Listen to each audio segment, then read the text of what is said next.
चलिए दोस्तों, अब हम पढ़ने वाले हैं 1857 का विद्रोह। तो इसके अंतर्गत हम देख लेते हैं ये क्या है और इसके बारे में हम सारी चीज़ें डिटेल में जानेंगे। इसके कारण क्या थे, इसके परिणाम क्या हुए, इसके महत्व क्या हुए, सारी चीज़ें हम विस्तार से देखेंगे। तो आपको पता होगा जब हमने बात किए थे प्लासी के युद्ध की। प्लासी का युद्ध आपको कब देखने को मिलता है? 1757 को। तो 1757 को प्लासी का युद्ध देखने को मिलता है, यानी कि हम बोल सकते हैं जो 1857 का जो विद्रोह हुआ था, इसको एक प्रकार से महाविभाजक का काल कहा जाता है। महाविभाजक काल कहा जाता है। अब क्यों कहा जाता है? क्योंकि 1857 जो 1757 था प्लासी का युद्ध, यहाँ से जो ब्रिटिश था, यानी कि जो कंपनी थी, कंपनी मतलब ईस्ट इंडिया कंपनी की बात कर लीजिए, ईस्ट इंडिया कंपनी का राजनीतिक प्रभाव यहाँ पर शुरू हो गया था। राजनीतिक जो प्रभाव था उसकी यहाँ पे शुरुआत हो गई थी। तो हम बात करें यहाँ पे, देखिए 100 वर्ष हो गए, यानी कि जो शुरुआत थी, शुरुआत के इसको हम 100 वर्ष बोल सकते हैं। तो जो शुरुआत के 100 वर्ष थे कंपनी के, उसमें हम बोल सकते हैं उसके जस्ट बाद हमको 1858 यानी कि 1757 के एक वर्ष पश्चात क्या देखने को मिलता है? क्राउन या फिर हम बोल सकते हैं ताज, जो महारानी या महाराज का शासन हमको देखने को मिलता है। तो सिंपल बात हम बोल सकते हैं, देखिए जब राजनीतिक सत्ता स्थापित हुई कंपनी की, तो हम देख सकते हैं टोटल मिलाकर 100 वर्ष उन्होंने एक प्रकार से अपनी राजनीतिक सत्ता जमा कर रखा, परंतु 1858 में उनकी सत्ता समाप्त हो जाती है। एक प्रकार से वो किसके लिए काम करने लगते हैं? ब्रिटिश सरकार के लिए। ब्रिटिश सरकार यानी कि वहाँ के राजा या रानी के लिए वो काम करने लगते हैं, इसलिए इसको एक प्रकार से महाविभाजक काल की संज्ञा यहाँ पे दी गई है। अब यहाँ पे अगर देखें हम, तो भारत में ब्रिटिश शासन के प्रथम 100 वर्षों में कई बार ब्रिटिश सत्ता को भारतीयों से चुनौतियाँ मिली, जैसे कि हम बहुत सारी चीज़ें देखें तो सैनिक असैनिक उपद्रव या फिर स्थानीय बगावत, या हमने पीछे बात किए थे कृषक आंदोलन, जनजातीय आंदोलन, मजदूर आंदोलन, अलग अलग प्रकार से हमको आंदोलन यहाँ पर देखने को मिलते हैं। तो इसी के बारे में हम यहाँ पर विस्तार से जानेंगे। तो कारण की अगर बात कर लेते हैं हम, तो कारण आपको देखिए बहुत सारे यहाँ पे कारण देखने को मिलेंगे। यानी कि हम अगर बात करें कारणों की, तो 1857 ईस्वी के जो विद्रोह था उसमें मात्र तात्कालिक कारणों के अंतर्गत हम नहीं देखेंगे, बल्कि व्यापक परिप्रेक्ष्य में हम देखेंगे। तो दो प्रकार के कारण हमको देखने को मिलते हैं। देखिए यहाँ पे एक तो तात्कालिक कारण देखने को मिलेंगे और एक दीर्घकालिक कारण देखने को मिलेंगे। तो व्यापक परिप्रेक्ष्य में अगर देखें हम, तो यहाँ हमको अलग अलग प्रकार से जो है कारण देखने को मिलेंगे। जैसे कि कौन कौन से कारण आप देख सकते हैं, जैसे राजनीतिक कारण हमको देखने को मिलेंगे, आर्थिक कारण देखने को मिलेंगे, सामाजिक, धार्मिक और सैनिक कारण। तो ये सभी कारणों के मतलब उपलक्ष्य में अगर देखें, तो इन्हीं कारणों के साथ में इनका जो अंतिम परिणाम था वो 1857 की क्रांति के रूप में या 1857 का विद्रोह के रूप में हमको देखने को मिला है। तो हम एक प्रकार से अगर बोलें तो 1857 की जो क्रांति थी उसमें मतलब जो विद्रोह था वो सिपाहियों के असंतोष का परिणाम मात्र नहीं था। वास्तव में यह क्या था? भारत में औपनिवेशिक शासन था, उसके चरित्र, नीति और जो उसके कारण थे। एक प्रकार से कंपनी के शासन के प्रति जनता में संचित असंतोष, जो बहुत दिन से एक प्रकार से जो असंतोष था वो एक प्रकार से एकत्रित होकर रखा था, तथा जो विदेशी शासन थे उसके प्रति उनकी घृणा का एक प्रकार से परिणाम हम देख सकते हैं। तो यहाँ देखिए आपको यहाँ पे टोटल यहाँ पे देखिए संक्षिप्त रूप में देखने को मिलेगा। जैसे राजनीतिक कारण की अगर बात करूँ मैं, तो यहाँ देखिए व्यापकता का सिद्धांत यानी डलहौजी का शासनकाल में जो व्यापक या हड़प नीति हम बोल सकते हैं, उस सिद्धांत को व्यापकता का सिद्धांत बोलते हैं। फिर पेंशन और उपाधियों का अंत हमको यहाँ देखने को मिलता है राजनीतिक कारण के अंतर्गत। अवध का विलय, इसके अलावा अवध का जो है मतलब एक प्रकार से कानूनी रूप से अवध का विलय नहीं किया जाता, तो उसके लेकर भी यहाँ पे इनाम कमीशन और प्रशासनिक विभेद, प्रशासन में जो है विभेद देखने को मिलता है। तो ये कुछ राजनीतिक कारण हैं। इनके उपलक्ष्य में देखें तो हमको 1857 का विद्रोह देखने को मिलता है। फिर आर्थिक कारण की अगर बात करूँ तो दो आर्थिक कारण देखने को मिलते हैं। एक तो ब्रिटिश भू राजस्व नीति, तो आपको याद होगा हमने भू राजस्व नीति के बारे में पढ़ा है। 3 प्रकार की भू राजस्व नीति थी। कौन कौन सी हम बात कर सकते हैं? स्थायी बंदोबस्त थी, रैयतवाड़ी थी और महालवाड़ी थी। तीनों के द्वारा जो है कृषकों का काफ़ी शोषण किया गया, तो आर्थिक रूप में हम इसको देख सकते हैं ब्रिटिश भू राजस्व नीति को। फिर अगर बात करें ब्रिटिश औद्योगिक नीति, तो औद्योगिक नीति में भी हमको बहुत सारी चीज़ें यहाँ देखने को मिलती है, जिसके कारण जो है असंतोष देखने को मिला था लोगों में। इसके अलावा देखें सामाजिक कारण में, तो सती प्रथा का अंत, जिससे सामाजिक प्रथा मतलब एक प्रकार से सामाजिक भावना उनकी ठेस पहुँची लोगों की। विधवा विवाह को प्रोत्साहन दिया गया, इससे भी काफ़ी यहाँ पे जो है असंतोष व्याप्त था। और नस्ल के आधार पर भेदभाव, तो ये सारी चीज़ हमको सामाजिक कारण में देखने को मिलेगी। फिर धार्मिक कारण की अगर बात करूँ मैं, तो ईसाई मिशनरियों द्वारा धर्मांतरण, यानी कि ईसाई मिशनरियों को 13 का जो चार्टर एक्ट आया था, इसमें जो ईसाई मिशनरी है इनको प्रचार प्रसार करने का यहाँ परमिशन दे दी गई। तो अनावश्यक रूप से जो है लोगों को ज़बरदस्ती धर्म का परिवर्तन कराते थे ईसाई लोग, तो इसके कारण भी धार्मिक रूप से असंतोष देखने को मिलता है। फिर धार्मिक अयोग्यता अधिनियम आया था उसके कारण, और भारतीय धर्म की आलोचना, तो ये सभी कारण हमको देखने को मिलते हैं धार्मिक कारण में। फिर सैनिक कारण की अगर बात करूँ मैं, तो सैनिक कारण में ये तात्कालिक कारण था, ठीक है। मतलब एक प्रकार से अगर देखें हम तो शुरुआती तौर पे अगर देखें सब तात्कालिक कारण, तो सैनिक कारण को हम देख सकते हैं, ठीक है। तो हालांकि यहाँ दीर्घकालिक कारण ही माना गया उसको, परंतु हम उसको तात्कालिक में देख सकते हैं। तो भेदभावपूर्ण व्यवहार यहाँ पे किया जाता था, धार्मिक मान्यताओं की मनाही, इसके अलावा डाकघर अधिनियम और सामान्य सेना जो भर्ती अधिनियम था उसको लेकर। तो ये सभी एक प्रकार से ओवरव्यू हमने देखे हैं। अब इनको हम एक एक करके देख लेते हैं, जैसे कि राजनीतिक, आर्थिक, सामाजिक, धार्मिक और सैनिक, इन सभी के बारे में हम थोड़ा थोड़ा यहाँ जानकारी देख लेते हैं, ताकि आप जो एग्ज़ाम है यानी कि एग्ज़ाम में आप उसको आसानी से लिख सकते हैं। तो सबसे पहले बात करते हैं हम राजनीतिक कारणों की। राजनीतिक कारणों के अंतर्गत हम देख लेते हैं, देखिए हमको क्या क्या देखना है जो हमने ऊपर देखे हैं, जैसे कि व्यक्तिगत का सिद्धांत, पेंशन एवं उपाधियों का अंत, अवध का विलय, इनाम कमीशन और प्रशासनिक विभेद।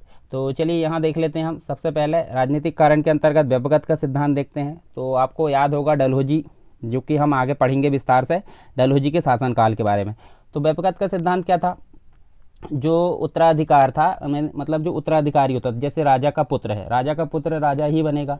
अगर कोई राजा का पुत्र नहीं है, यानी कि राजा एक प्रकार से संतान रहित है, तो मतलब यहाँ पे गोद लेने की प्रथा थी, तो गोद लेने की प्रथा को यहाँ पे बंद करा दिया गया, किसके द्वारा, डलहौजी के द्वारा। तो उसी को बोला जाता है यहाँ पे व्यक्तिगत का सिद्धांत, यानी हड़प नीति एक प्रकार से हम बोल सकते हैं। तो लॉर्ड डलहौजी के द्वारा लागू किया गया जो सिद्धांत था, उसके द्वारा जो देसी राजा थे उनको एक प्रकार से हम देखें तो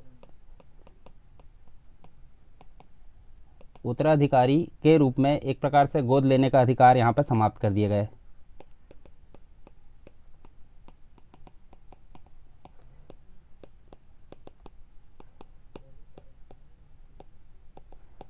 अधिकार समाप्त कर दिया गया।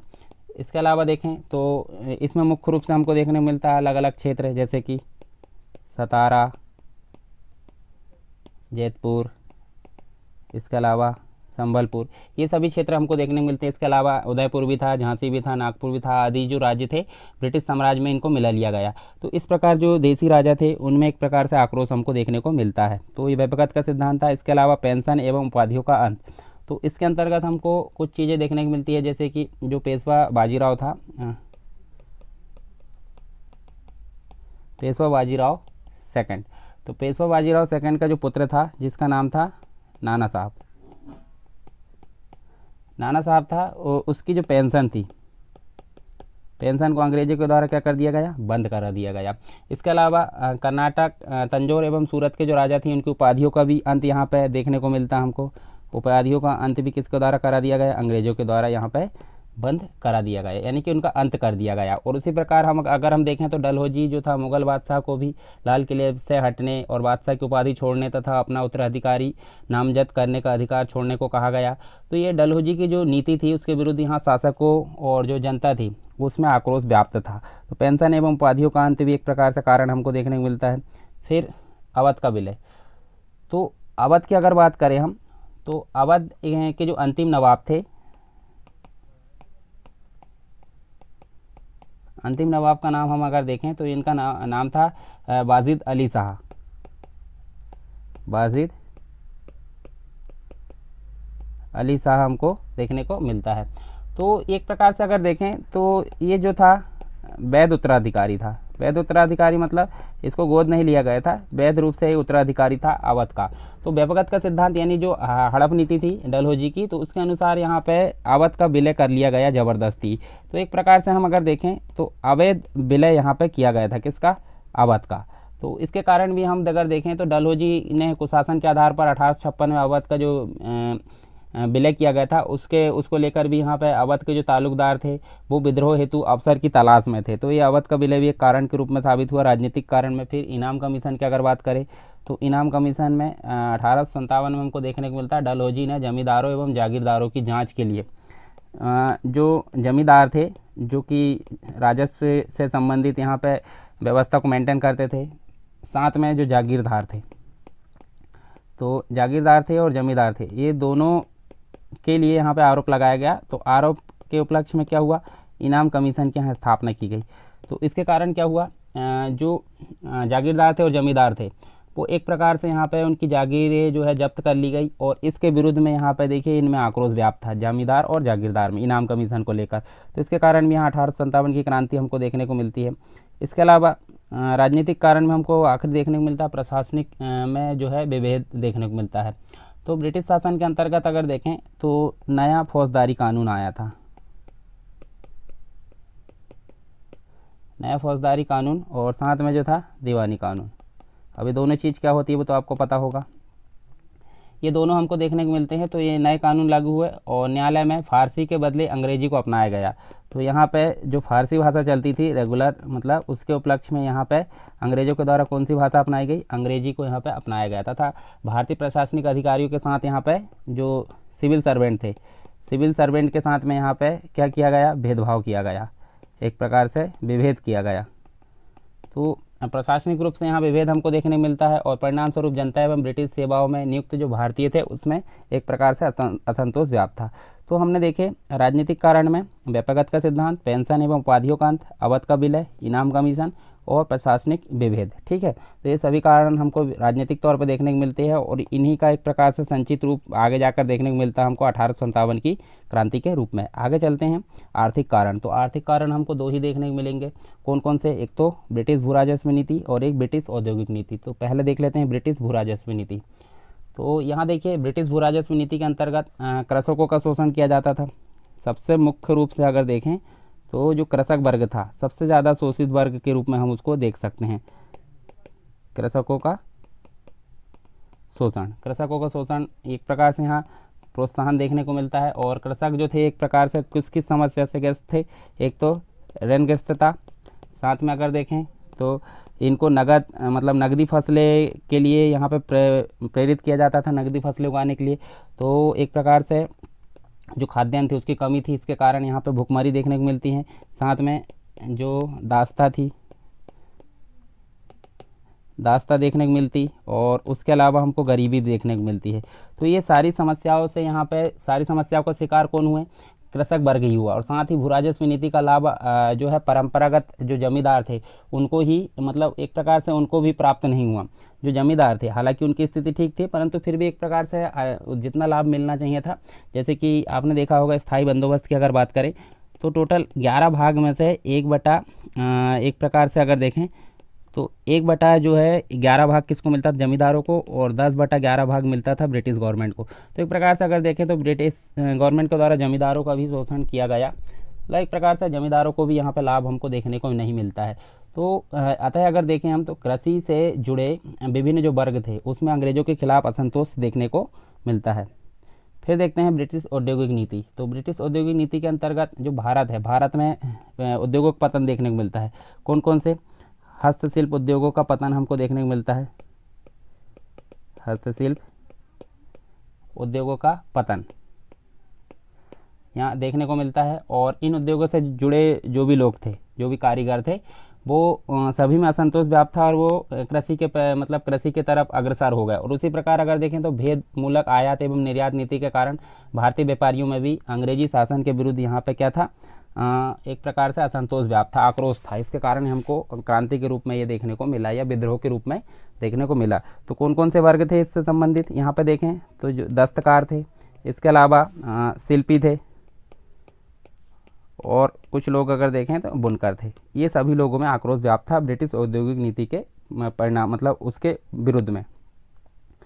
बाद में देखते हैं हम सामाजिक कारण की। सामाजिक कारण में हमको कुछ चीज़ें देखने को मिलती है, जैसे कि सती प्रथा का अंत, विधवा विवाह का प्रोत्साहन, उसके अलावा नस्ल के आधार पर भेदभाव।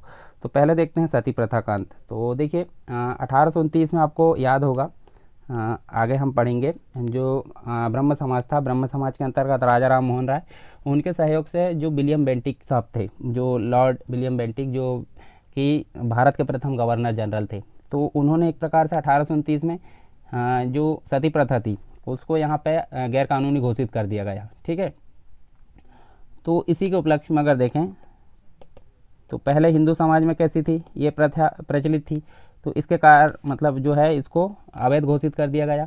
और इसके उपलक्ष्य में हमको यहाँ पे क्या देखने को मिलता है, विरोध देखने को मिलता है या आक्रोश देखने को मिलता है। फिर बात करें विधवा विवाह की, तो विधवा विवाह को प्रोत्साहन दिया गया कब, 1856 में। तो 1856 में एक बिल मतलब अधिनियम आया था जिसका नाम अगर देखें हम हिंदू पुनर्विवाह अधिनियम। पुनर्विवाह अधिनियम को क्या किया गया, पारित किया गया। और इस अधिनियम में विधवा विवाह को एक प्रकार से क्या मान दिया गया, वैध मान लिया गया। वैध मतलब विधवा विवाह अनिवार्य मतलब जो करेगा उसको एक प्रकार से अवैध नहीं माना जाएगा। और अंग्रेजों के इस कार्य के विरुद्ध जो परंपरागत रूप से जो जनता थी उसमें असंतोष व्याप्त था। इसके अलावा नस्ल के आधार पर भेदभाव, तो ब्रिटिश अधिकारियों द्वारा भारतीयों को अयोग्य, अक्षम एवं निम्न दर्जे का माना जाता था। अयोग्य,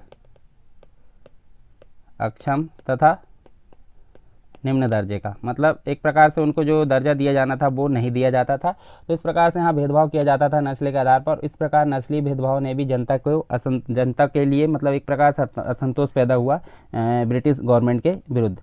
तो ये सभी कारण हमको देखने को मिलते हैं सामाजिक कारणों के संबंध में। इसके अलावा कुछ धार्मिक कारण भी है, तो इनको देख लेते हैं हम। फिर देखेंगे सैनिक कारण। तो ईसाई मिशनरियों के द्वारा जो है धर्मांतरण किया जाता था, धार्मिक अयोग्यता अधिनियम और भारतीय धर्म की आलोचना। तो चलिए पहला देखते हैं ईसाई मिशनरियों के द्वारा। तो ईसाई मिशनरियों को यहाँ पे अगर देखें तो 1813 का जो चार्टर एक्ट आया था इसमें इनको प्रचार प्रसार की अनुमति दे दी गई थी।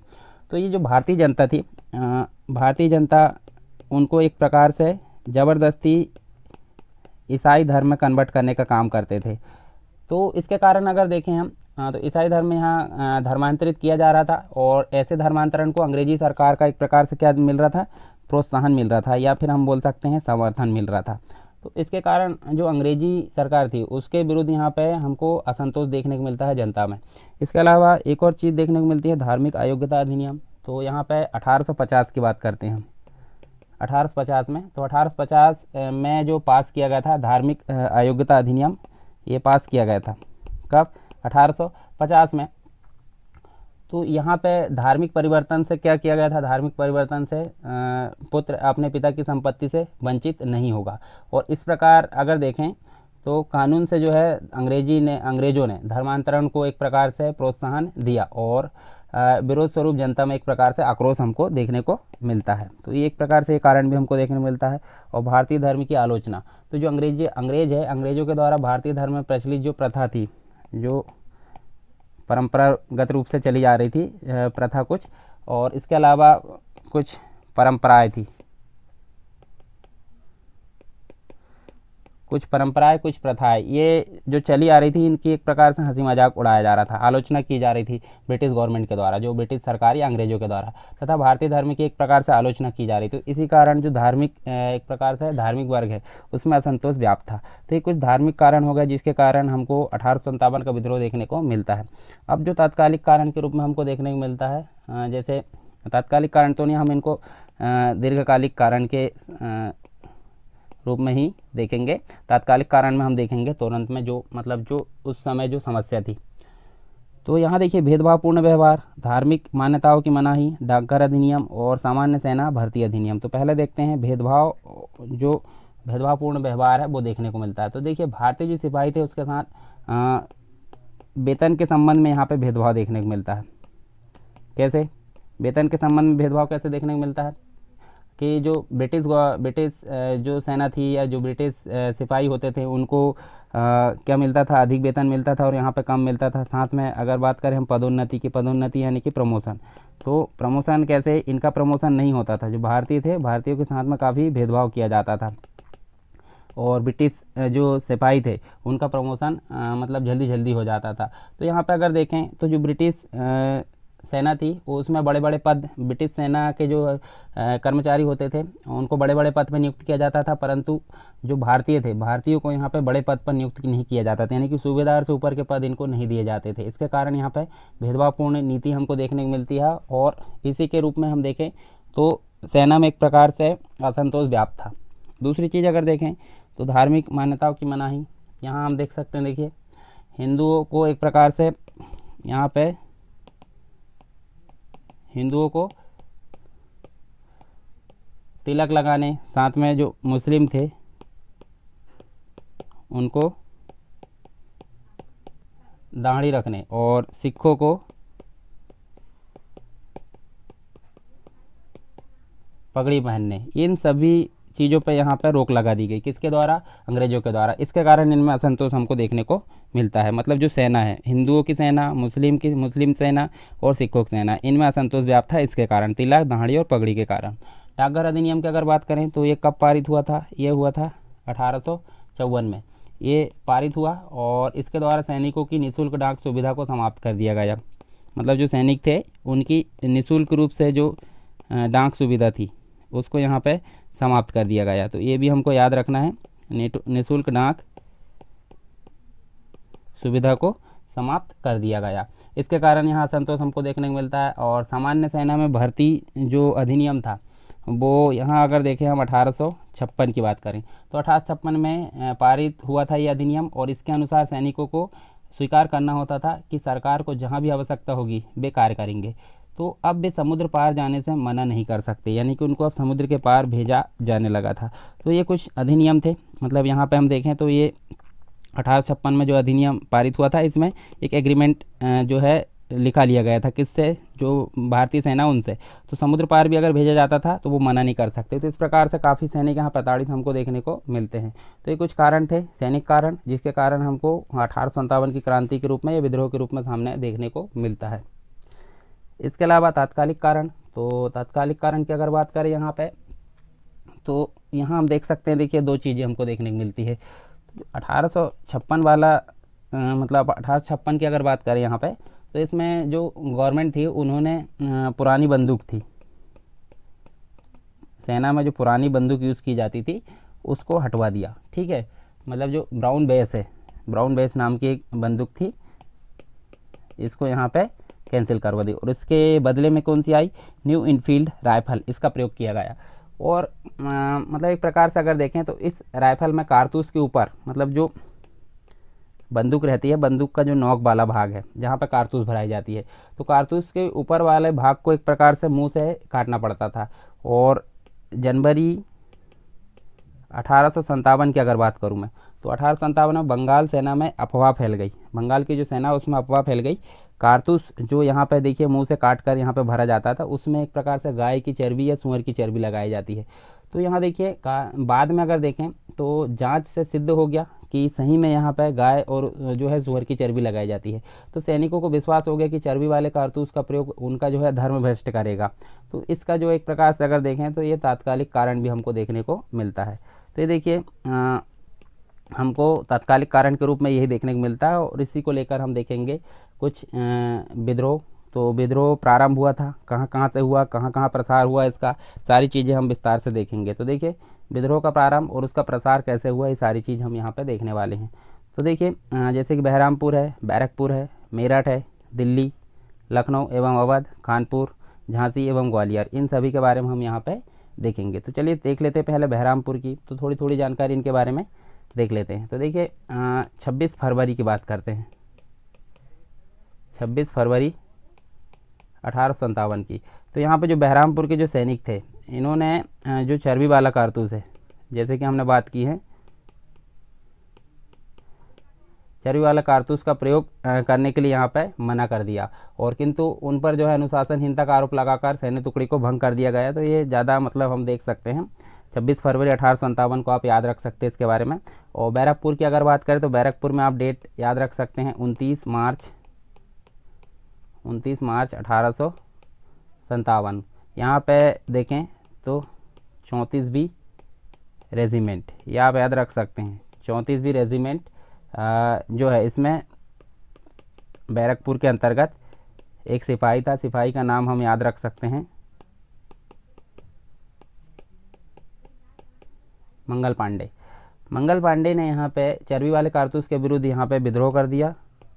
जो रॉयल इनफील्ड थी, न्यू रॉयल इनफील्ड, इसके विरोध में विद्रोह कर दिया। और यहाँ पे अगर देखें तो एक व्यक्ति था सिपाही का, मेन व्यक्ति, एडजुटेंट लेफ्टिनेंट बाग एवं मेजर सार्जेंट, जो सार्जेंट नाम का व्यक्ति था मेजर, इसकी हत्या कर दी और शीघ्र ही यहाँ पे अगर देखें तो विद्रोह को कुचल दिया गया और 8 अप्रैल को मंगल पांडे को यहाँ पे फांसी दी जाती है, तो फांसी पर लटका दिया जाता है। तो ये बैरकपुर से संबंधित कुछ आपके लिए जानकारी। फिर मेरठ की अगर बात करें तो मेरठ में यहाँ पे अगर देखें 24 अप्रैल 1857 को 24 अप्रैल 1857 को मेरठ के जो सिपाही थे इन्होंने भी एक प्रकार से चर्बी वाले कारतूस का प्रयोग करने पे यहाँ पे मना कर दिया था। और 9 मार्च एक प्रकार से अगर देखें हम तो 9 मई को 9 मई 1857 को यहाँ पे एक प्रकार से 85 को बर्खास्त कर दिया और 10 को यहाँ सज़ा सुनाई गई। तो ये मेरठ से संबंधित कुछ जो भी चर्बी लगे वाले कारतूस के विरोध में यहाँ विद्रोह किया गया था। फिर बात करते हैं दिल्ली की, जो कि मेन केंद्र हम बोल सकते हैं। हालांकि अब मेन केंद्र नहीं बचा था क्योंकि यहाँ पर नाम मात्र का शासक यहाँ पर देखने को मिलता है, जो कि बहादुर शाह जफर द्वितीय रहता है, आखिरी मुगल बादशाह। तो यहाँ पे देखिए मेरठ के जो विद्रोही थे, जो मेरठ के थे ये वाले विद्रोही कहाँ चले गए। 11 मई को हमको ये कहाँ देखने को मिलते हैं, दिल्ली में। तो दिल्ली पहुँच जाते हैं और 12 मई को इनके द्वारा 12 मई 1857 को यहाँ पे दिल्ली पर अधिकार कर लिया जाता है। और इस दौरान जो है दिल्ली शस्त्रागार का प्रमुख जो लेफ्टिनेंट बिलोवी रहता है उसने विरोध किया और परंतु पराजित हो गया। तो यहाँ देखिए यहाँ जो शासन था एक प्रकार से शासन तो नहीं था, परंतु हम देख सकते हैं जो बहादुर शाह द्वितीय था, बहादुर शाह द्वितीय को यहाँ भारत का सम्राट घोषित किया गया और साथ ही सरकारी कामकाज चलाने, सभी फौज व गैर फौजी जो मामले थे उनका फैसला करने के लिए एक परिषद का भी गठन किया गया। इसमें सेना तथा नागरिक प्रशासन के प्रतिनिधि थे और इसका एक प्रकार से नेतृत्व वक्त खां कर रहे थे।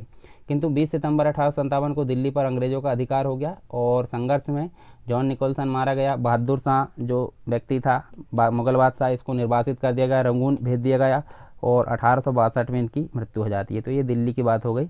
अब बात कर लेते हैं हम लखनऊ और अवध की। तो यहाँ देखिए लखनऊ और अवध के अंतर्गत अगर देखें हम तो 4 जून 1857 को एक जो थी यहाँ पे बेगम हजरत महल के नेतृत्व में ये विद्रोह हुआ था लखनऊ के अंतर्गत अगर देखें यहाँ पे। और वाजिद अली शाह की जो बेगम थी हजरत महल, इन्होंने अल्पवयस्क पुत्र जो बिरजिस था कादर खां को नवाब घोषित कर दिया और इनके प्रमुख जो सहयोगी थे मौलवी अहमदुल्ला थे। किंतु यहाँ अगर देखें हम तो 1858 में यहाँ पे जो विद्रोह है उसको समाप्त कर दिया गया और लखनऊ पर पुनः यहाँ पे कब्जा कर लिया गया अंग्रेज़ों के द्वारा। ठीक है, तो ये हम देख सकते हैं। इसके अलावा देखें कानपुर की बात करें तो कानपुर में हमको मुख्य व्यक्ति देखने को मिलता है कौन, नाना साहब। नाना साहब कौन थे, नाना साहब थे बाजीराव, जो पेशवा बाजीराव द्वितीय थे उनके पुत्र थे। ठीक है, दत्तक पुत्र हम बोल सकते हैं, दत्तक पुत्र मतलब गोद लिए वाले पुत्र। ठीक है, तो यहाँ इनका जो विद्रोह देखने को मिलता है 5 जून 1857 को देखने को मिलता है। ठीक है, और इनके प्रमुख सहयोगी थे तात्या टोपे और दिसंबर 1857 में ये जो एक प्रकार से हमको फिर से जो है कब्जा देखने को मिलता है अंग्रेज़ों का। इसके अलावा झांसी एवं ग्वालियर की अगर बात करें तो यहाँ हमको प्रमुख रूप से देखने को मिलता है जो रानी लक्ष्मीबाई है। रानी लक्ष्मीबाई एक प्रकार से अपने दत्तक पुत्र, और दत्तक पुत्र का नाम क्या था, दामोदर राव। दामोदर राव को झांसी की गद्दी न दिए जाने से अंग्रेज़ों से नाराज़ थी, इसलिए उन्होंने एक प्रकार से अगर देखें तो 5 जून 1857 को विद्रोह कर दिया। ठीक है, और रानी का दमन करने के लिए 23 मार्च 1857 को हिरोज जो एक व्यक्ति था अंग्रेज़ों की तरफ से, हिरोज एक प्रकार से झांसी को इसने घेर लिया और रानी शत्रु की सेना के मध्य से निकलकर कालपी पहुंची। फिर कालपी से भागकर वो ग्वालियर पहुंची और ग्वालियर में सिंधिया की सेना भी यहाँ पे रानी लक्ष्मीबाई के साथ में मिल गई। इसके अलावा हम देखें तो इसकी सहायता से रानी लक्ष्मीबाई ने ग्वालियर पर अधिकार कर लिया, परंतु आखिरी में जो हिरोज नाम का व्यक्ति था इससे लड़ते लड़ते जो है 18 जून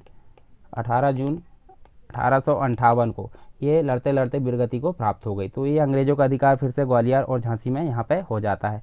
तो हमने देख लिए कुछ विद्रोह के जो स्थान थे, प्रारंभ कैसे हुआ, कैसे कैसे प्रसार हुआ, ये सारे देख लिए। कुछ एक्स्ट्रा जो मतलब अन्य केंद्र है उनके बारे में देख लेते हैं, जैसे कि बरेली में जो विद्रोह हुआ था उसका नेतृत्व किसने किया था?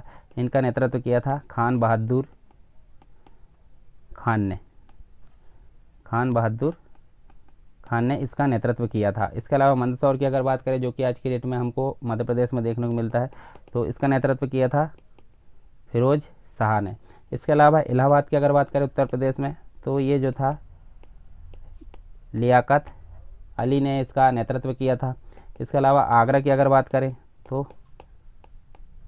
कुंवर सिंह हैं, और संबलपुर की अगर बात करें तो सुरेंद्र भाई। ये हम देख सकते हैं कुछ अन्य केंद्र है जहाँ पे जो नेतृत्व करता थे वो हमने यहाँ पे देख लिए हैं। ठीक है, ये आप देख सकते हैं, हमने देख लिए हैं, क्या क्या चीज़ें देख ली है आप देख सकते हैं। ऊपर से हमने यहाँ पे कारणों के बारे में बात की है, सारी चीज़ें। 1857 का विद्रोह क्या था, इसके अलावा उसके कारण देखें, सभी प्रकार के राजनीतिक कारण, आर्थिक कारण, सामाजिक कारण, धार्मिक कारण, सैनिक कारण, तात्कालिक कारण। इसके अलावा अगर देखें तो विद्रोह का प्रारंभ व प्रसार हमने देखें, और अन्य केंद्र के बारे में बात करें। अब विद्रोह असफल क्यों हुआ, इसके भी कुछ कारण हैं, तो वो भी हम देख लेते हैं। क्योंकि विद्रोह जो है कंप्लीट रूप से संगठित रूप से ना होने, या फिर कोई योग्य नेतृत्व करता है, या फिर समन्वय, ये बहुत सारी चीज़ें हमको देखने को मिलती है, इसके कारण विद्रोह असफल हो जाता है। तो उसके कुछ विभिन्न कारण हमको देखने को मिलते हैं।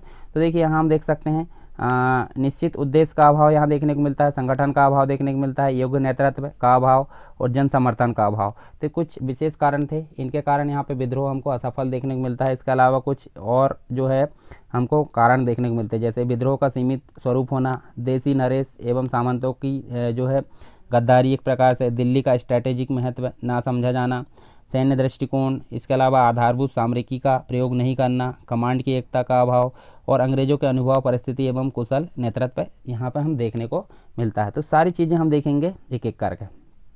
चलिए यहाँ देख लेते हैं हम। सबसे पहले निश्चित उद्देश्य का अभाव। तो जो विद्रोह करने वाले व्यक्ति थे, एक प्रकार से 1857 की जो क्रांति हुई थी, 1857 की क्रांति में जो विद्रोह था, एक प्रकार से यह कहना तो कठिन है कि सभी विद्रोह जो थे राष्ट्रीयता की भावना से प्रेरित होकर लड़ रहे थे। क्योंकि यहाँ पर राष्ट्रीयता की भावना नाम से कोई चीज़ नहीं थी, क्योंकि सभी लोग अपने अपने जो समस्या थी उसके कारण लड़ रहे थे। जैसे अवध उत्तराधिकार के कारण युद्ध लड़ रहा था, बहुत सारे लोग थे, पेंशन, कुछ लोग पेंशन के कारण युद्ध लड़ रहे थे, कुछ लोग उपाधियों के कारण यहाँ पे जो है विद्रोह कर रहे थे। तो अलग अलग एक प्रकार से किसी भी व्यक्ति का एक निश्चित उद्देश्य हमको देखने को नहीं मिलता है। तो भारतीय सैनिकों ने चर्बी लगे वाले जो कारतूस, उसके कारण विद्रोह किया था, और इनको खुद को अपना लक्ष्य, मतलब एक प्रकार से लक्ष्य का पता नहीं था। तो अलग अलग प्रकार से हमको यहाँ लोगों का उद्देश्य देखने को मिलता है। तो एक निश्चित उद्देश्य का यहाँ पे अभाव था, इसके कारण हमको असफल देखने को मिलता है। संगठन का अभाव। तो देखिए जो विद्रोह है, विद्रोह में शामिल जो सैनिक थे, इनके पास में एक प्रकार से केंद्रीय संगठन नहीं था। कोई भी सैनिक जो लड़ रहे थे, केंद्रीय संगठन का अभाव हमको देखने को मिलता है। कहाँ पे? 1857 के विद्रोह में। तो विद्रोह बिना किसी पूर्व निश्चित योजना के प्रारंभ हो गया था, और पहले विद्रोह की तिथि निर्धारित की गई थी क्या? 31 मई 1857। तो यहाँ देखिए विद्रोह 10 मई से ही प्रारंभ हो गया। तो 10 मई से प्रारंभ हो गया, तो एक प्रकार से किसी प्रकार की योजना नहीं बनाई गई थी, इसके कारण यहाँ असफल देखने को मिलता है। फिर देखते हैं योग्य नेतृत्व का अभाव। तो विद्रोहियों में वीरता एवं बहादुरी की भावना थी, सभी विद्रोही जो थे वीरता की भावना और साथ में बहादुरी की जो भावना थी वो तो कूट कूट कर भरी थी। ठीक है, सभी जो विद्रोही सिपाही जो भी लोग थे उनमें वीरता और बहादुरी की भावना कूट कूट कर भरी थी, परंतु उनके पास योग्य नेतृत्व का अभाव था। यानी कि बहादुर शाह जफर के नेतृत्व में संभाल एक प्रकार से साहस तो प्रदर्शित किया, किंतु जो बहादुर शाह था उसमें योग्यता नहीं थी, यानी कि वो योग्य व्यक्ति नहीं था। इसके अलावा जन समर्थन का अभाव देख सकते हैं हम। देखिए 1857 के विद्रोह में अगर देखें हम, तो 1857 के विद्रोह में शिक्षित भारतीय कृषकों, मतलब शिक्षित भारतीय कृषक एवं जनजातियों का पूर्ण सहयोग प्राप्त नहीं हुआ। ठीक है, तो एक प्रकार से अगर देखें तो जन समर्थन का अभाव हमको देखने को मिलता है यहाँ पे। इसके अलावा कुछ और कारण हैं, जैसे कि विद्रोह का सीमित स्वरूप होना। तो जो विद्रोह था 1857 का कुछ ही भागों में, तो पूरे भारत में देखने को मिलता है, कुछ भागों में ही हमको देखने को मिलता है, पूरे भारत में नहीं मिलता है। यानी कि अगर बात करें हम पूर्वी बंगाल की, तो पूर्वी बंगाल में ये देखने को मिलता है, पश्चिमी पंजाब में देखने को मिलता है। ठीक है, तो यहाँ देखिए पूर्वी बंगाल, पश्चिम पंजाब, ये वाले भाग, यानी कि हमने देखे अभी देखिए कौन कौन से भागों में हमको देखने को मिलता है। जैसे देखिए बरेली, मंदसौर, इलाहाबाद, आगरा, संबलपुर, इसके अलावा लखनऊ, अवध, बहरामपुर, बैरकपुर, मेरठ, तो कुछ ही भागों में। यानी कि हमने जो बात की है, जैसे कि ये वाले, फिर से मैं यहाँ इसको मिटा देता हूँ। ठीक है, मतलब जो विद्रोह हुआ था ये जो ऊपर लिखे हमने जो क्षेत्र वहाँ पे, तो जो पूर्वी बंगाल था, पूर्वी बंगाल में हमको विद्रोह देखने को नहीं मिलता, साथ में हमको पश्चिमी पंजाब में भी विद्रोह देखने को नहीं मिलता। इसके अलावा कुछ और चीज़ें आप देख सकते हैं, जैसे कश्मीर में हमको विद्रोह देखने को नहीं मिलता। और इसके अलावा उड़ीसा की अगर बात करें तो यहाँ भी, और कुछ दक्षिण भारत, तो दक्षिण भारत ये वाले भाग में भी हमको यहाँ विद्रोह देखने को नहीं मिलता। तो ये सभी क्षेत्र क्या थे, विद्रोह से अछूते थे, यानी कि विद्रोह कैसा था, सीमित स्वरूप था। विद्रोह का जो स्वरूप था कैसा था, सीमित रूप से था। इसके अलावा देसी नरेशों एवं सामंतों की जो है गद्दारी की गई। जैसे देख सकते हैं हम पंजाब की बात कर लेते हैं। पंजाब की अगर बात करें तो पंजाब में जो था सिख सरदार। इसके अलावा देखें कश्मीर के गुलाब सिंह, ग्वालियर के सिंधा और मंत्री दिनकर राव, हैदराबाद के सालार जंग, भोपाल की बेगम और नेपाल के जो मंत्री थे, ये एक प्रकार से सभी लोग कैसे थे, अंग्रेजों के भक्त थे। ठीक है, मतलब स्वामी भक्ति इनकी किसके प्रति थी, अंग्रेजों के प्रति थी। तो एक प्रकार से अगर देखें तो देसी नरेशों एवं सामंतों की गद्दारी के कारण भी हमको जो 1857 का विद्रोह था वो असफल होता हुआ दिखा। इसके अलावा दिल्ली का स्ट्रैटेजिक जो महत्व है उनको ना समझना, तो एक प्रकार से दिल्ली को रीढ़ की हड्डी माना जाता था। भारत का शासन का जो केंद्र था वो कौन था, दिल्ली था। दिल्ली उस समय भारत का शासन का केंद्र था।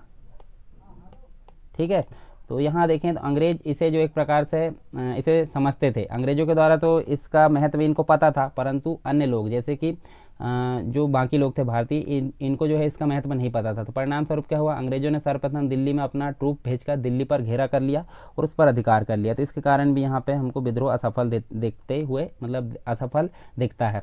इसके अलावा सैन्य दृष्टिकोण की अगर बात करें तो सैन्य दृष्टिकोण में अंग्रेज जो थे, अंग्रेजों की तुलना में विद्रोह के साधन कैसे थे, एक प्रकार से सीमित रूप से थे। ठीक है, विद्रोही के जो साधन थे वो सीमित थे और भारतीय सैनिकों के पास जहां काफ़ी कम बंदूकें थी और जो तलवार और भालों का वो प्रयोग करते थे, परंतु अंग्रेजों की अगर बात करें तो अंग्रेजों के पास हमको आधुनिक हथियार और जो अलग अलग प्रकार की टेक्निक्स है, जैसे एनफील्ड राइफल, इन सभी चीज़ों से वो परिपूर्ण थे। तो इसके कारण हमको जो है यहाँ पे सिपाहियों की हार देखने को मिलती है, यानी सैन्य दृष्टिकोण भी एक प्रकार से असफलता का कारण यहाँ पर देखने को मिलता है। तो अंग्रेजों के द्वारा विद्रोह को आसानी से कुचल दिया गया। साथ में आधारभूत सामरिकी का प्रयोग नहीं करना, जैसे अगर देखें हम तो विद्रोही ने ब्रिटिश लाइन के जो बैटल केंद्र थे, जैसे कि मिलिट्री केंद्र, इसके अलावा पुल और संचार साधन, इनको जो है नष्ट करने जैसे आधारभूत जो सामरिकी कार्यवाही का संचालन यहाँ पे नहीं किया। अगर इस प्रकार से किया जाता तो यहाँ अंग्रेजों की जो एक प्रकार से शक्तियों को तोड़ना यहाँ पे आसान हो जाता, परंतु इसी के कारण यहाँ पे असफलता देखने को मिलती है। कमांड की एकता का अभाव था, यानी कि जो क्रांतिकारी थे, क्रांतिकारियों के जो नेतृत्व करता थे स्वयं एक प्रकार से वीर तो थे। ठीक है, जो नेतृत्व करता थे वो वीर थे, परंतु एक प्रकार से केंद्रीकृत कमांड जो थी, केंद्रीकृत कमांड के तले नहीं लड़े थे, तो उनको एक प्रकार से अनुभव नहीं था इसी प्रकार से, मतलब कि लड़ाई जो केंद्रीकृत कमांड है उससे मतलब उसके जैसे कैसे लड़ा जाता है। तो इसके कारण यहाँ पे उसका अभाव देखने को मिलता है। और साथ ही 1857 तक भारत मध्ययुगीन अवस्था में ही जी रहा था, यानी कि उसमें आधुनिकता का कोई भी एक प्रकार से गुण नहीं था। तो युद्ध के सिद्धांत में एक महत्वपूर्ण सिद्धांत कमांड की एकता भी होती है, तो वो उनको पता नहीं था। तो ये सारी चीज़ हमको देखने को मिलती है। और लास्ट हमको देखने को मिलता है अंग्रेजों के अनुकूल परिस्थितियाँ एवं कुशल नेतृत्व। तो 1857 के जो विद्रोह हुआ था उस समय परिस्थितियाँ अंग्रेजों के अनुकूल थी। अंग्रेज जैसे कि अभी अगर देखें हम 100 वर्षों से राजनीतिक एक प्रकार से पकड़ बनाए हुए थे अंग्रेज, तो जो परिस्थितियाँ थी वो अंग्रेजों के अनुकूल ही हम देख सकते हैं। जैसे क्रीमिया तथा चीन की जो लड़ाई है उनका अंत हो चुका था विश्व लेवल पर अगर देखें। साथ ही अंग्रेज जो थे सरकार को एक प्रकार से नील, लॉरेंस हैवलॉक, ह्यूरेज, निकोलसन, कैंपेबल, ये सभी सेनाएं जो है, मतलब जो सेनापति थे, सेनापति यहाँ पे सेवाएं दे रहे थे, कहाँ पे, अंग्रेजी सेना में। और कई योद्धा यहाँ पे अनुभव था इनको, और विद्रोह को चाहिए था कि वे अंग्रेजों को ऐसा करने से रोकते। तो जो विद्वान थे उनका मानना है कि दिल्ली के बाद क्रांतिकारियों को कलकत्ता की ओर कूच करना चाहिए था, परंतु उन्होंने ऐसा कोई प्रयास नहीं किया। तो इसके कारण जो विद्रोह है उसको आसानी से कुचल दिया गया। तो ये सभी कारण थे यहाँ पे असफलता के, जो कि हमने देखे हैं। कुछ निष्कर्ष भी हम देख लेते हैं, जैसे कि जो विद्रोह था उसके असफलता के कारण में जो निष्कर्ष है वो क्या कहा जाता है। तो निष्कर्ष के रूप में हम क्या बोल सकते हैं कि जो भारतीय सैनिक थे उनके पास किसी प्रकार का एक निश्चित एवं सशक्त उद्देश्य नहीं था। और अगर देखें हम तो निश्चित उद्देश्य भी नहीं था, संगठन भी नहीं था, नेतृत्व, कोष, सैन्य योजना आदि सभी का यहाँ पे अभाव देखने को मिलता है। परंतु अगर बात करें हम किसकी, ब्रिटिश की, तो ब्रिटिश सेना को बेहतर नेतृत्व, संचार व्यवस्था एवं सैन्य सामग्री प्राप्त हुई। साथ ही विद्रोह का जो क्षेत्र था वो कैसा था, सीमित था। बहुत सारे क्षेत्र जैसे पूर्वी बंगाल, पश्चिमी पंजाब, कश्मीर, ये सभी दक्षिणी भारत, इन सभी में हमको ये मतलब जो विद्रोह है वो देखने को नहीं मिलता। इसके कारण यहाँ पे क्षेत्र सीमित होने के कारण भी असफल, मतलब जो विद्रोह है उसको असफल होता हुआ हम देखते हैं। इसके अलावा बहुत सारे जो लोग थे, यानी कि बहुत सारी जो जनता थी भारत की, उन्होंने विद्रोह में भाग नहीं लिया, तो इसलिए यहाँ पे जनता की कमी के कारण भी विद्रोह असफल होता हुआ दिखता है। तथा बहुत से जो देसी राजा थे वो ब्रिटिशों का उन्होंने साथ दिया। इसके कारण अंग्रेज़ों को विद्रोह को कुचलना आसान हो गया। तो इस प्रकार से अगर देखें तो जो 1857 का विद्रोह था वो समाप्त हो जाता है। अब बात कर लेते हैं कुछ और चीज़ें, जैसे कि विद्रोह का स्वरूप कैसा था। तो ये अलग अलग प्रकार के लोगों ने अलग अलग प्रकार से अपना मत दिया है। कुछ ने बोला है कि ये सैनिक विद्रोह था, कुछ ने बोला है कि भाई एक प्रकार से स्वतंत्रता आंदोलन था, स्वतंत्रता संग्राम था। तो अलग अलग प्रकार से हमको यहाँ पे देखने को मिलता है। तो चलिए यहाँ देख लेते हैं हम सबसे पहले इतिहास लेखन की एक प्रकार से। देखिए जो विद्रोह का स्वरूप था उसके अंतर्गत हम पहला पॉइंट देखते हैं। तो यहाँ देखिए जो 1857 का विद्रोह था उसका स्वरूप निर्धारण एक प्रकार से आधुनिक भारत के इतिहास लेखन की प्रमुख समस्या रही है। मतलब निश्चित जो सबूत है वो नहीं मिले हैं, इस कारण यहाँ पे इतिहास लेखन में काफ़ी समस्या हमको देखने को मिलती है। और यहाँ देखिए पर्याप्त सामग्री का अभाव देखने को मिलता है 1857 की क्रांति का या विद्रोह का। परिणाम स्वरूप अगर देखें हम तो जो बहुत से विद्रोही है वो पकड़े गए। ठीक है, पकड़े जाने के कारण भय था उनको, तो भय के कारण उन्होंने एक प्रकार से जो कागज़ थे, कागज़ मतलब जो भी सबूत रहते हैं, कागजात थे, वो पहले ही नष्ट कर दिया। और थोड़ी बहुत सामग्री प्राप्त हुई है वो भी एक प्रकार से पर्याप्त नहीं है। तो ये पर्याप्त सामग्री का यहाँ पे अभाव हमको देखने को मिलता है। ठीक है, इतिहास लेखन में प्रमुख समस्या रही है। इसके अलावा देखें तो ब्रिटिश इतिहासकारों में जो व्यक्ति है जिनका नाम है लॉरेंस, इसके अलावा एक और व्यक्ति है सीले, इन्होंने इसको क्या कहा है, सैनिक विद्रोह कहा है, सैनिक विद्रोह की संज्ञा दी है। और इसके अलावा कुछ और व्यक्ति है जिन्होंने इसको हिंदू मुस्लिम षड्यंत्र कहा है। तो इनका नाम है आउटरम व टेलर। ये दोनों जो व्यक्ति है इन्होंने इसको हिंदू मुस्लिम षड्यंत्र की संज्ञा यहाँ पे दी है 1857 के विद्रोह को। इसके अलावा कुछ और व्यक्ति है, जैसे देखें तो ये है होम्स नाम का व्यक्ति है। इसने क्या कहा है, इसने बर्बरता व सभ्यता के बीच इसको युद्ध कहा है, किसको, 1857 के विद्रोह को। इसके अलावा हम देखें धर्मांध का धर्मांधों का ईसाइयों के विरुद्ध यहाँ पे विद्रोह, क्योंकि ईसाइयों के द्वारा जो है धर्मांतरण किया जाता था। तो ये किसके द्वारा कहा गया है, ये रीज नाम के व्यक्ति के द्वारा ये कहा गया है कि धर्मांधों का ईसाइयों के विरुद्ध युद्ध था 1857 का विद्रोह। इसके अलावा देखें हम तो जो वास्तव में अगर देखें तो इन लेखकों का उद्देश्य यह सिद्ध करना था कि इस विद्रोह का मुख्य कारण क्या था, ब्रिटिश सरकार की दोषपूर्ण नीतियाँ। मतलब एक प्रकार से दोषपूर्ण नीतियाँ फोकस नहीं थी। मतलब जो लेखक है उनका उद्देश्य एक प्रकार से जो दोषपूर्ण नीतियाँ वो नहीं थी, बल्कि अलग अलग प्रकार से हम देख सकते हैं। जैसे कि हमने देखिए ईसाइयों के विरुद्ध यहाँ पे विद्रोह हमको देखने को मिलता है। तो लेखकों का उद्देश्य क्या था, ब्रिटिश सरकार की जो नीतियाँ थी उनके कारण यहाँ पे विद्रोह देखने को नहीं मिलता, बल्कि सैन्य संगठन में निहित जो कुछ दोष थे, जैसे कि जिन्हें दूर करने के लिए विद्रोह की संभावना को समाप्त किया जा सकता था। जैसे हम अगर देखें तो केवल सैनिकों के द्वारा किया गया विद्रोह था, क्या, जो 1857 का विद्रोह था, इसमें जनसाधारण का कोई योगदान नहीं था, ऐसा बोला जा रहा है यहाँ पर जो लेखक है उनके द्वारा। इसके अलावा इसे आसानी से कुचला जा सका जो 1857 का विद्रोह है। और इसके विपरीत अगर देखें तो जो बी.डी. सावरकर है, बी.डी. सावरकर, इनके द्वारा अगर देखें तो इसको एक प्रकार से सुनियोजित स्वतंत्रता संग्राम की संज्ञा दी गई है। इसके अलावा कुछ और व्यक्ति है जैसे कि बेंजामिन डिज़रेली। और इसके अलावा देखें तो एक और व्यक्ति है जिनका नाम है अशोक मेहता और बेंजामिन डिज़रेली। इन दोनों के द्वारा कहा गया है कि एक प्रकार का ये राष्ट्रीय विद्रोह इसको माना गया है। परंतु इस मत को भी स्वीकार नहीं किया जा सकता, क्योंकि 1857 के विद्रोह का जो विस्तार था बंगाल, पश्चिमी दक्षिण मतलब पंजाब, दक्षिणी भारत, इन सभी क्षेत्रों में नहीं था। तो हम इसको एक प्रकार से राष्ट्रीय विद्रोह नहीं बोल सकते। ऐसा मतलब एक व्यक्ति के द्वारा, दो व्यक्ति के द्वारा कह देने से ये राष्ट्रीय विद्रोह नहीं माना जाएगा, तो इसको स्वीकार नहीं किया गया।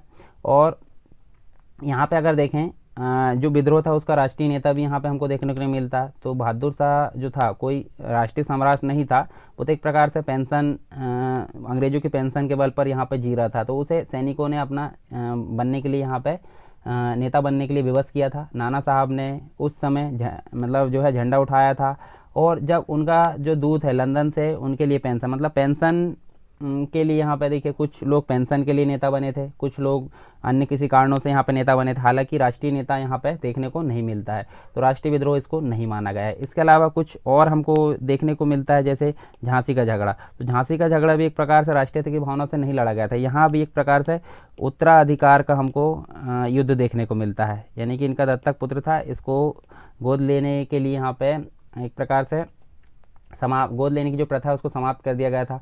और इसका जो झांसी है, झांसी को अंग्रेजों के क्षेत्र में विलय करने के लिए प्रश्न था।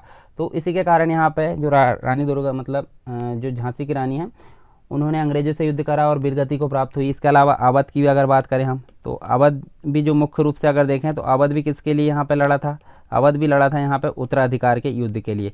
तो अवध की बात करें हम, तो अवध को जो नवाब था वो भी हमको यहाँ राष्ट्रीय तौर पर यहाँ फोकस देखने को नहीं मिलता।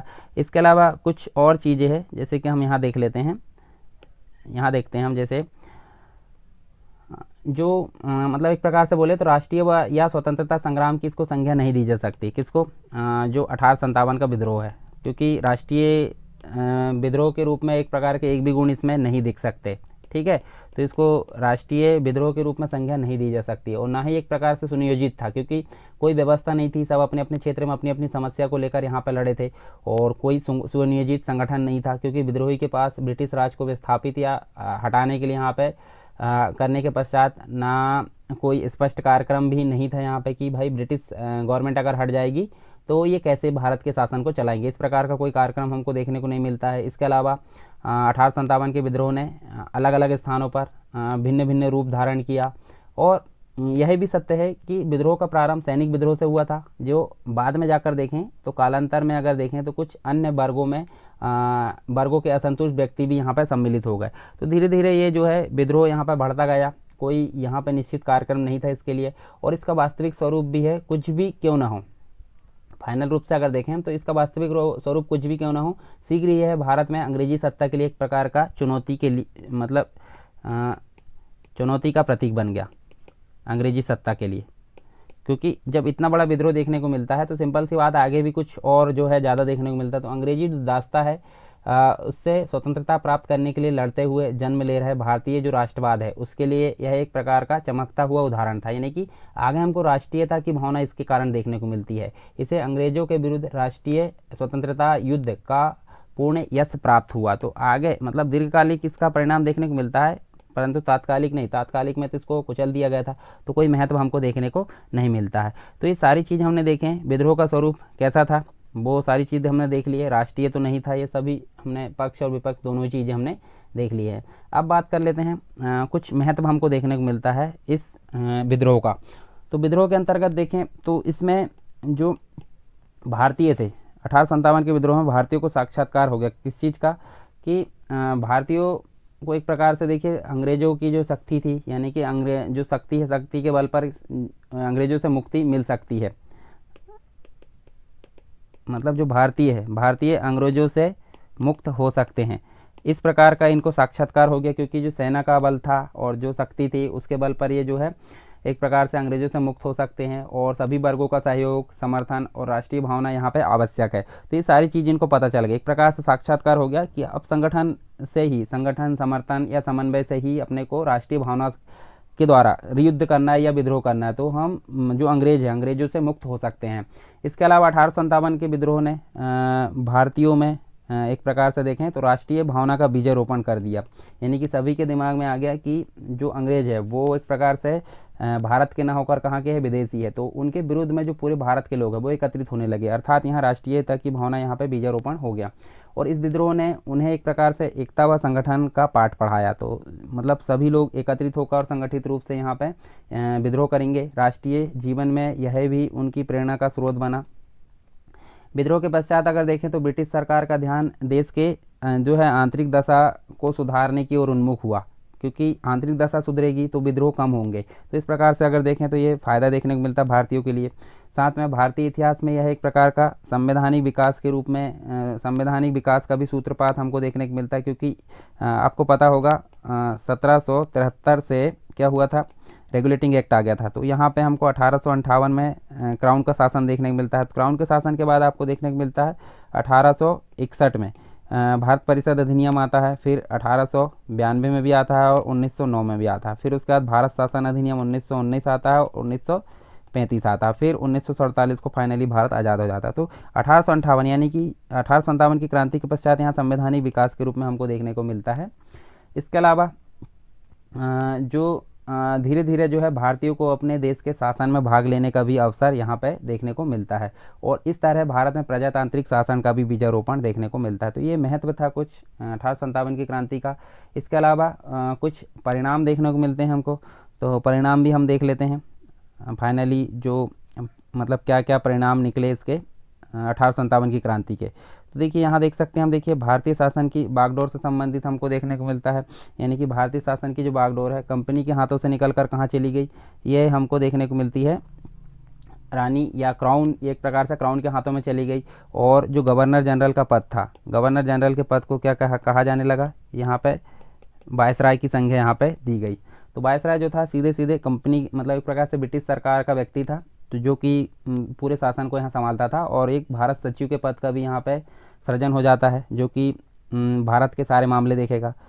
ठीक है, भारतीय मामले जो है सीधे एक प्रकार से अगर देखें तो सीधे उत्तरदायी हो गए। कैसे, मतलब इस घोषणा पत्र के द्वारा या जो 1857 में घोषणा की गई उसके द्वारा अब सरकार भारतीय मामलों के लिए सीधे उत्तरदायी हो गई। ठीक है, तो ब्रिटिश सरकार सीधे उत्तरदायी होगी, मतलब कंपनी को मीडिएटर के तौर पर हटा दिया गया। ठीक, और भारतीय रजवाड़ों की अगर बात करें तो जितना शासन कंपनी का था, यानी कंपनी ने जितना भाग हड़प लिया था, उस शासन के अलावा जितना भी शासन था वो अगर देखें तो जो भारतीय रजवाड़े थे, मतलब हम देख सकते हैं यहाँ पे भारतीय रजवाड़े जितने भी थे उनको अपनी यथास्थिति रखा गया, यानी कि उनको यहाँ पर छीनने की बात नहीं की गई। 1858 के बाद जितना भी क्षेत्र था उस पर शासन करने की बात यहाँ पे की गई।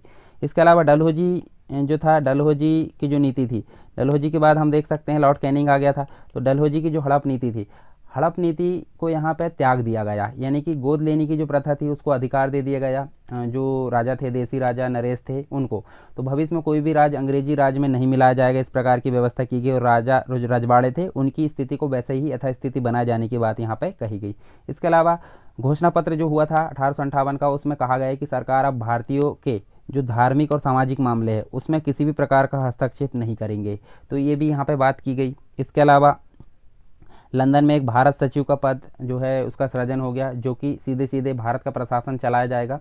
और इसकी सहायता के लिए एक प्रकार से 15 सदस्यीय परिषद या काउंसिल का गठन किया गया, जिसमें से 8 की नियुक्ति कौन करेगी, सरकार करेगी, और 7 की नियुक्ति इसमें से कोर्ट ऑफ डायरेक्टर मतलब जो कि व्यापारिक मामले यहाँ पे देखा करते थे। ठीक है, तो टोटल मिलाकर 15 लोग किसकी सहायता के लिए, सचिव की सहायता के लिए। सचिव कौन था, प्रशासनिक मामलों को देखने वाला लंदन में भारत सचिव का पद था। ठीक है, फिर इसके बाद सेना से संबंधित प्रावधान थे कुछ, तो सेना संबंधित प्रावधान के अंतर्गत हम देख सकते हैं कुछ इंपॉर्टेंट चीज़ें, जैसे कि मुख्य जो 1857 का विद्रोह माना गया था वो सीधे सीधे उत्तरदायी कौन था, उसके लिए सेना को ही उत्तरदायी यहाँ पे माना गया था। तो इनके लिए कुछ कठोर प्रावधान यहाँ पे बनाया गया। 1858 में जो घोषणा पत्र आया था तो उत्तरदायी किसको माना गया, 1857 के विद्रोह के लिए सेना को ही माना गया। तो यहाँ पे कुछ प्रावधान हम देख लेते हैं, जैसे कि इम्पोर्टेंट हम देख सकते हैं। देखिए जो अनुपात था, यानी कि बंगाल प्रेसिडेंसी में यूरोपीय और भारतीय सैनिकों का अनुपात था वो 1:2 था, यानी कि जो एक प्रकार से अगर देखें तो 50 रहेंगे कौन, भारत के, ठीक है। और 100 रहेंगे कौन, 100 रहेंगे अंग्रेजों के, यानी कि जो ब्रिटिश सैनिक है वो 100 रहेंगे और 50 रहेंगे भारत के, ठीक है। मद्रास तथा मुंबई में इसकी जो व्यवस्था है वो कर दी गई एक प्रकार से कितनी 2:5, यानी कि 40% रहेंगे कौन, भारतीय, और एक प्रकार से अगर देखें तो 100% कौन रहेंगे, ये रहेंगे ब्रिटिश, यानी कि जो अंग्रेज सैनिक है वो। इसके अलावा कुछ और प्रावधान यहाँ पे किए गए, जैसे कि सेना और तोपखाने में ऊंचे पद में केवल यूरोपीय सैनिक को रखा जाएगा। यूरोपीय सैनिक के लिए जो यूरोपीय सैनिक है उनके लिए ही आरक्षित होंगे, ठीक है। भारतीय सैनिकों को ऊंचे पद नहीं दिए जाएंगे। इसके अलावा विद्रोह के पहले जो है सेना में बंगाल एवं अवध के सैनिक सर्वाधिक होते थे, परंतु उनकी संख्या, अवध के जो सैनिक है उनकी संख्या यहाँ पर घटा दी गई विद्रोह के पश्चात, और उनकी जगह पर पंजाब एवं गोरखों की सैनिक को यहाँ पर बढ़ोतरी की गई। तो ये सारी चीज़ हमने देखा यहाँ पे, जो भी 1857 से संबंधित है सारी चीज़ों के बारे में यहाँ पे विस्तार से पढ़ा। तो आई होप ये सारी चीज़ें आपको क्लियर हो गई होगी। एक बार मैं ओवरव्यू यहाँ पे देख लेते हैं। देखिए सारी चीज़ जो हमने पढ़े हैं, देखिए 1857 एक प्रकार से महाविभाजक का काल था, ये हमने सारी चीज़ देखें, ठीक है। कहाँ से शुरू हुआ था, 100 वर्षों के पश्चात यहाँ पे विभाजक के रूप में काम करता है, और उसके कुछ कारण देखे, जैसे कि राजनीतिक कारण, आर्थिक कारण, सामाजिक कारण, धार्मिक कारण और सैनिक कारण, और कुछ तात्कालिक कारण भी देखने को मिलते हैं, जैसे कि रॉयल इनफील्ड, जो न्यू रॉयल इनफील्ड है, चर्बी लगे वाले कारतूस का यूज़ किया जाना था यहाँ पे, तो उसके विरोध में भी यहाँ पे जो विद्रोह है वो देखने को मिलता है। तो हमने देखे राजनीतिक कारण में सारी चीज़ें यहाँ पे देख लिए, हर एक जो पक्ष है उसको यहाँ पे डिफाइन किया, आर्थिक कारण में देख लिए। इसके अलावा सामाजिक कारण के बारे में भी हमने देखे, धार्मिक कारण, सैनिक कारण और तात्कालिक कारण, इन सभी को लेकर 1857 का विद्रोह हमको देखने को मिलता है। हालांकि इसको कुचल दिया जाता है, परंतु इसके कुछ दीर्घकालिक हमको परिणाम देखने को मिलते हैं। तो ये बहुत हमारे लिए इंपॉर्टेंट है, क्योंकि इसके पश्चात हमको जो है भारतीयों में राष्ट्रीयता की भावना का जो है बीजारोपण हो जाता है। बहुत सारी चीज़ जो है फ़ायदे की देखने को मिलती है। फिर उसके बाद हमने विद्रोह का प्रारंभ और प्रसार देखें, जो कि अलग अलग स्थानों से हमको देखने को मिलता है, और अन्य केंद्र के अंतर्गत भी कुछ हमने देखने। उसके बाद असफलता की अगर बात करें तो असफलता के कुछ कारण थे, तो वो भी हमने यहाँ पर देखे हैं विस्तार से, ठीक है। ये देखिए बहुत सारे प्रकार मतलब उसके थे असफलता के कारण। इसके अलावा निष्कर्ष, इसके अंतर्गत विद्रोह का स्वरूप देखे हमने, विद्रोह का स्वरूप कैसा था, मतलब अलग अलग लोगों के द्वारा, अलग अलग विद्वानों, इतिहास लेखकों के द्वारा अलग अलग प्रकार की यहाँ पर संज्ञा दी गई है, ठीक है। तो राष्ट्रीय विद्रोह इसको नहीं माना गया। महत्व देख सकते हैं हम, महत्व भी हमने देखे हैं। इसके अलावा हमने देखे हैं परिणाम। तो ये सारी चीज़ हमने यहाँ पे विस्तार से देखें। तो ये हमारा 1857 का विद्रोह कंप्लीट हो जाता है यहाँ पर। अब इसके बाद हम देखेंगे भारतीय राष्ट्रवाद के बारे में।